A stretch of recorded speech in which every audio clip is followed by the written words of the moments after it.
In today's video, I want to revisit a topic that we've gone over before in the past, one of my first videos, which is about the Xiaomi 4A router and installing OpenWrt on this router. At this point, the original video's got 150,000 views, so I thought it was about time we revisit how to install OpenWrt on this router. Lots of things have changed in the installation process. It's a lot easier now, to be fair. Hopefully this will be the final version of the installation guide, but if I've made an update to this video, I'll stick a link at the top of the screen now, or there'll be something in the description. There is a high chance that I might miss something in this video, or things could change in the near future, so I will make any updates to our blog post. So there'll be a link in the description to that, so make sure if you're having any issues whatsoever to check that out for any updates. So before we start, I'll split this video into two parts. The first part will be installation of OpenWrt, and at the end there'll be a Debrick guide, just in case there's any problems with your installation. And also a lot of people find this useful just to get their routers back up and working. So if you get any failures, just skip right to the end, and there'll be a Debrick guide there. You'll find the chapters listed in the description, so you can skip straight ahead to the Debrick guide if you have any problems. This guide is pretty tried and tested at this point. I've installed it countless times and done quite a lot of troubleshooting and never had any problems that are irreversible. A couple of people have had major install problems, so I will say that you do this at your own risk. This will void your warranty, and there is a very small chance that you may brick your device entirely, but that comes with the territory. A lot of people have asked about the reliability of OpenWrt on the 4A. I've put off making this video for way too long, mainly because mine's been in use. Really haven't had an opportunity to switch it with something else just to make this video. So it's been running non-stop for a good couple of years. I'll show you on the screen now. I've had a good 30 days uptime. I moved some furniture around 30 days ago, so I had to unplug it. But this thing is steady as a rock. Some of the earlier revisions of the firmware weren't quite as steady, but now I can just leave this thing to its own devices, and I'm quite happy that it's stable. I can recommend it to you all. I'm just going to put some prerequisites up on the screen just to let you know what's required. Firstly, neither the Debrick or the install can be done over Wi-Fi. You will need to be connected by an Ethernet cable. Secondly, if you're having problems with connections or anything like that, firstly, check that your firewall and antivirus aren't blocking the software. Another key point is to know what your firmware version is before you start and what language it is. There is a difference between the English version and the Chinese version in firmware. They're not interchangeable as such, so if you do need to debrick it, you will need to know what language you had to start with. And finally, before we start, I just want to say a big thank you to OpenWrt for their continued support in hardware like this, and of course the writer of the software who created the exploit that we're going to use. I'll be linking to their GitHub page throughout this video, so find them and say thank you for all their work. Also, I just want to say, if you have any questions, throw them in the comments section or find us on Discord, and I'll always try and help. Right, let's get straight on into doing the installation.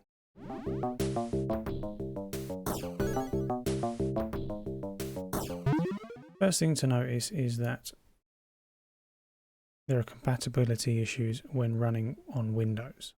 So this is much easier to do via Linux or from Mac. So don't worry if you're using a Windows machine, I'm going to show you exactly how you can do that without affecting your install of Windows at all. We're going to download something called VirtualBox.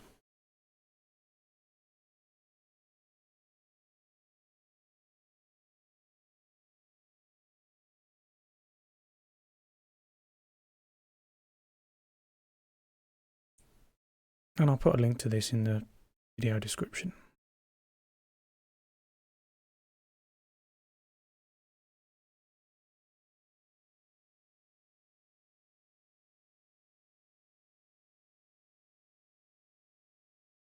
And we're also going to go to the Ubuntu web page, and we're going to download a version of Ubuntu desktop. Any version's fine, but the LTS version is generally the easiest.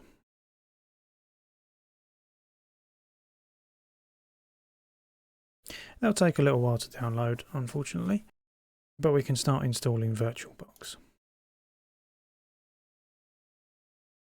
just go through the setup wizard. Now VirtualBox is a way of running a virtual machine on your PC. So we're going to run a version of Linux on top of your Windows install. Don't worry, this does no permanent damage or anything like that. It's just like a temporary run in the background sort of thing. And we can delete it after, once we're finished. Okay, so we're going to create a new machine. To do so, we just press new. We give it a quick name. You can call it whatever you want. And we're going to select the file we just downloaded.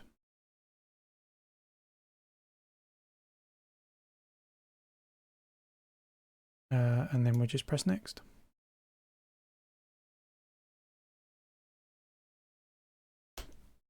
Set your username and your passwords.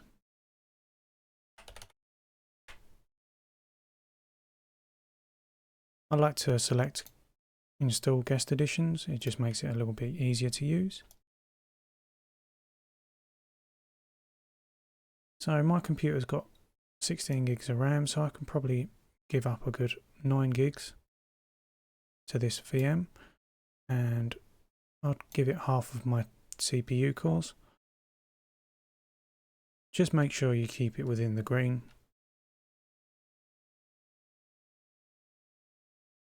And 25 gigs is plenty for what we need. And finish.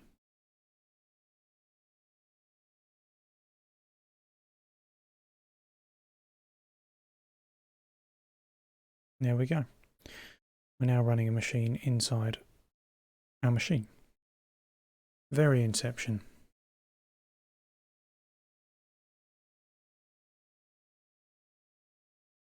And you'll just have to leave this to run for a good 10 minutes or so just to install Ubuntu. Depending on how fast your computer is, this might take longer. But I'll stop the video here and we'll come back once it's complete.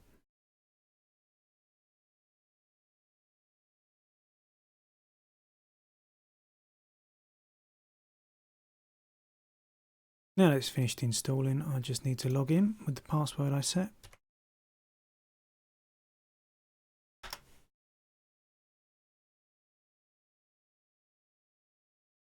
And I now have a running version of Ubuntu Linux on this Windows PC.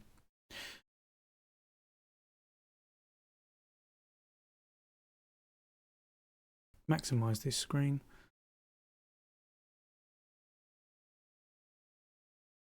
Skip this. And we can just go through the motions on this.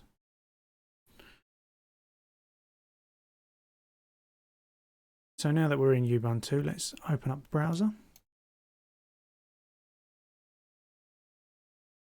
And if you want at this point, you could go to my website, which is hoddiesguides.com.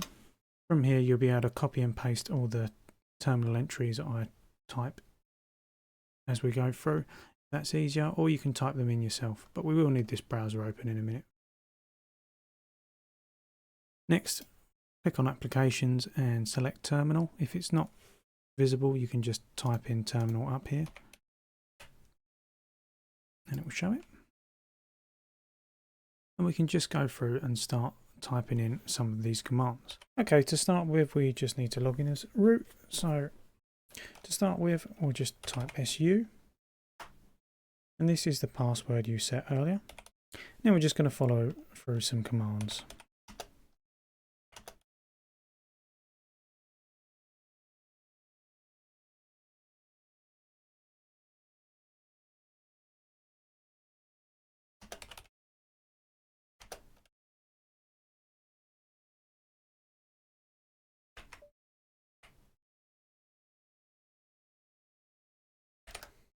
And press yes here.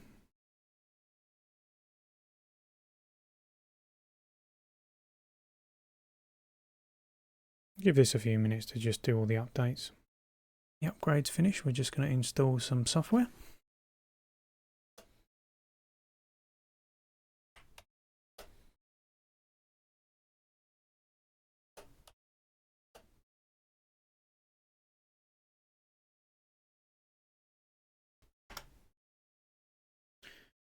and press yes here.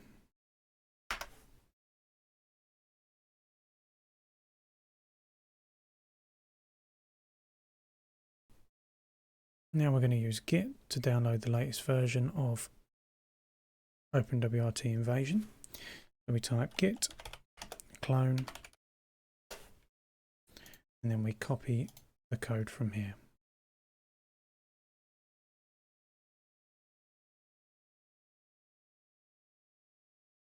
And paste that using Ctrl-Shift-V or right-clicking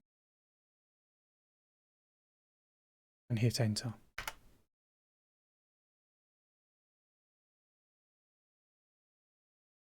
Next we can follow some of the steps outlined in the guide.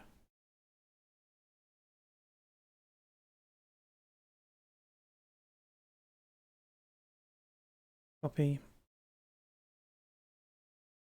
Next we type CD, then capital O, and then you can press the Tab key to auto-complete this command.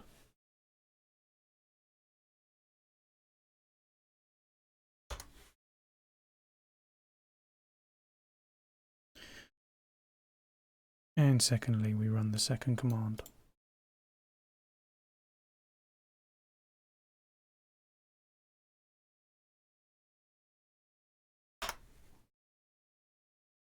Probably the easiest way to figure this out is just to click here where it's got the network, click on wired settings, and then the cog here. And the DNS is most likely going to be the correct IP address. We can copy that.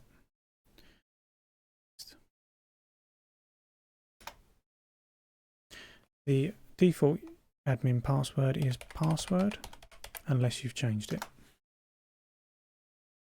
For this we'll use the online version, so we'll select option number 2.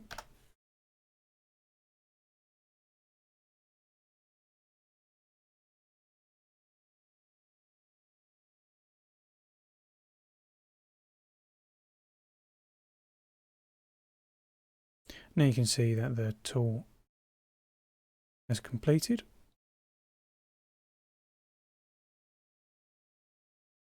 And you can connect to it from one of these methods.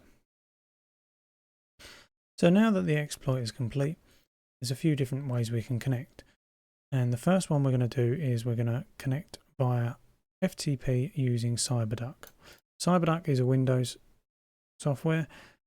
There are alternatives in Linux, but however, because of the really old version of BusyBox that's installed on the router by default, they really don't like to play ball with it too much. So I'm going to go with what is recommended here, which is CyberDuck, but it is a Windows-based software. So we're going to minimize VirtualBox for the moment. And we'll just download CyberDuck. And I won't show you all this through here, but just download and install as you normally would any other piece of software.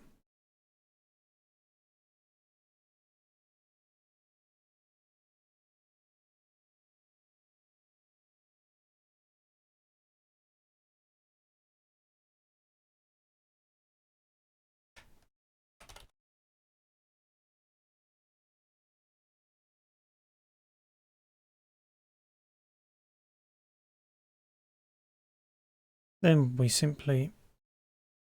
open the temp folder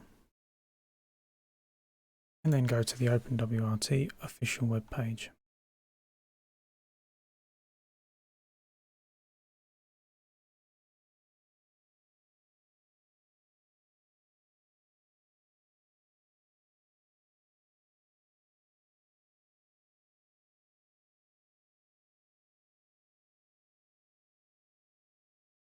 And I'm just going to download the latest version, but I'm going to rename it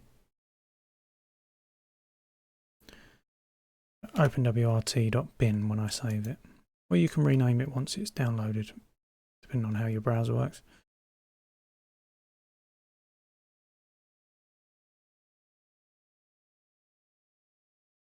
I'll just put that on my desktop, and I'm going to as you can see, I've gone into the temp directory, TMP, and then I'm just going to drag and drop file in. Press continue. Is now uploaded.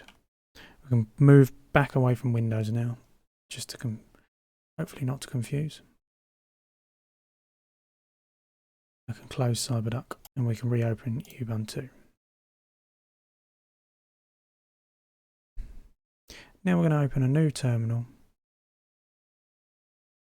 and we'll just telnet into the IP address.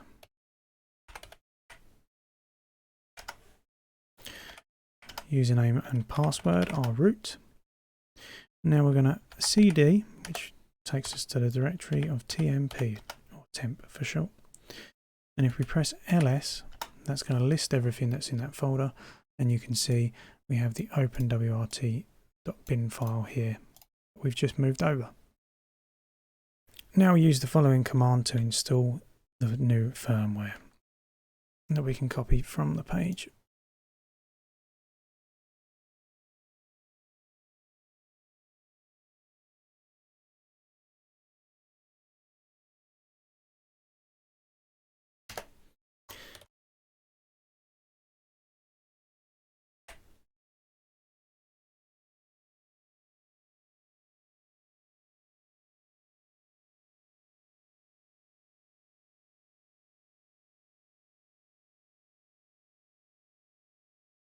You'll need to allow this a bit of time to install.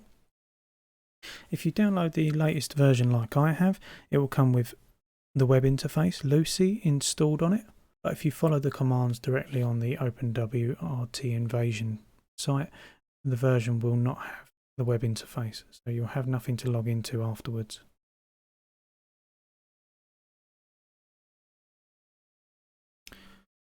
Once it's done, as it says, rebooting, and you'll see the router reboot itself. And this command will just hang forever. Now open up the web browser and go to 192.168.1.1.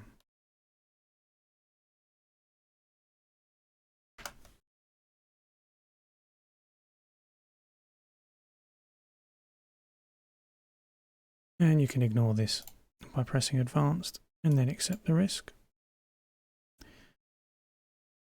And as you can see, you've successfully installed OpenWrt. You can leave the login blank for the first time. And there you go, a brand new install of OpenWrt on your Xiaomi router. For those of you new to OpenWrt, now's a good time to mention my video on getting started. So click the link at the top of the screen to learn more. If you're unable to get to this page, it either means that you've installed a version that has no web interface, or the install has failed. And we can quickly check to see if you have or not. I'll open up the terminal again and just type ssh root at 192.168.1.1 at, apologies.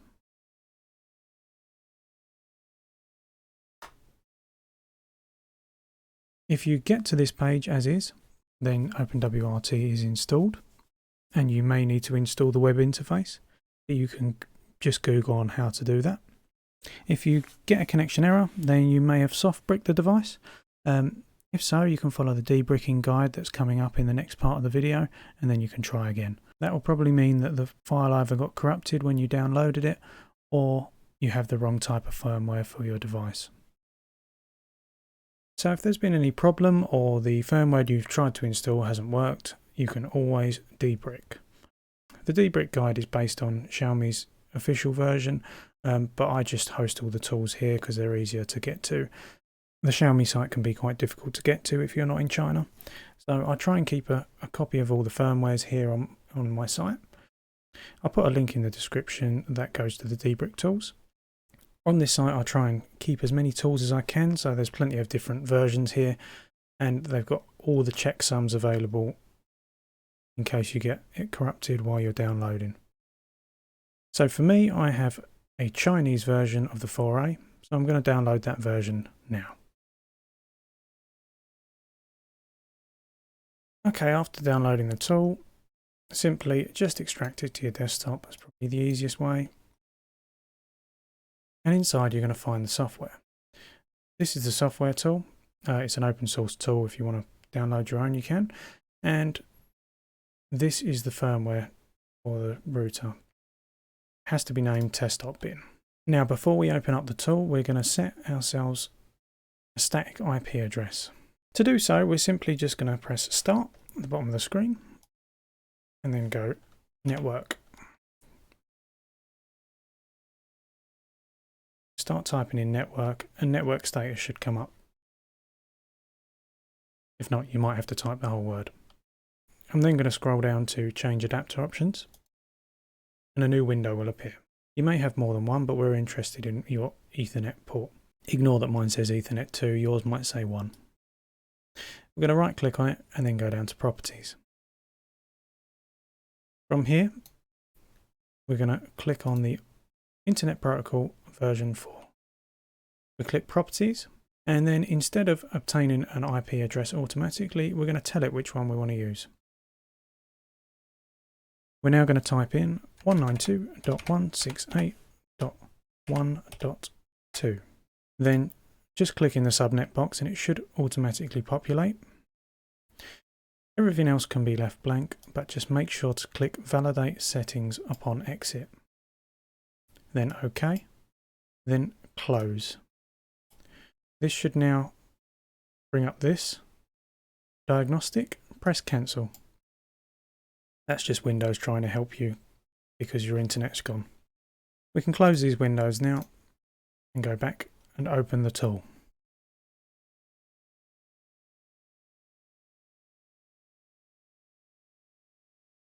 Firstly, you can see the IP address is what we selected just a moment ago. And the file is test.bin at the bottom here. So simply now we're just going to press online at the top.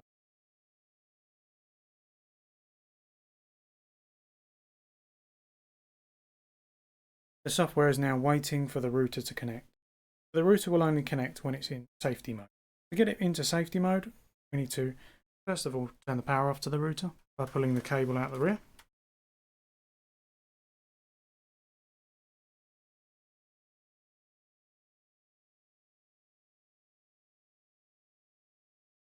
Notice at this point I have one Ethernet cable connected into one of the LAN ports, not the WAN port. And that is connected to the PC software running. And what we're going to do, we're going to hold the reset button and put the power. Now you'll notice that the LEDs come on in different colours and the software starts to scroll on the screen.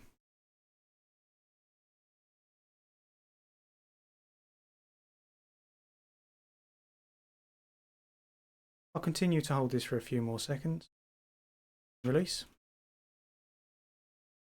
It's important to see on the screen the do read file test.bin. That means that the software has worked and the router has taken the file and nothing's blocked it along the way. If your software didn't start scrolling, it probably means you have antivirus or a firewall that's blocking. Okay, it's been about 10 minutes and the router's LEDs have changed. Again, don't fixate on colours because every router is slightly different, but we can see a change of state. Finally, we're going to switch our PC back to DHCP IP address. So we're done with this, so we can press offline. And it will stop and we can close it. Back to network status.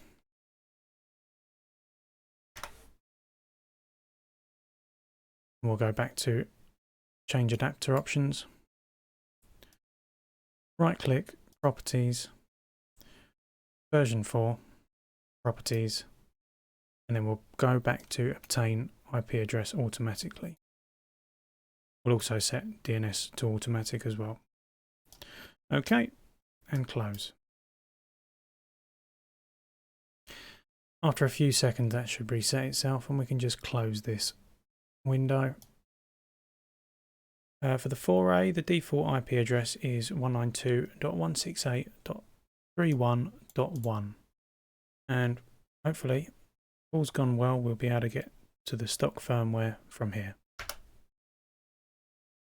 As you can see, I'm back to the stock firmware and mine is very much Chinese. I hope you've enjoyed this video. If you run into any problems, please make sure you read the blog post. Otherwise, you can find us on Discord or reach out to us on here in the comments. I've got other videos on OpenWrt and other OpenWrt based routers, and links to those videos will be coming up very shortly. But that's it from this video, so please like and subscribe. I'll see you in the next one.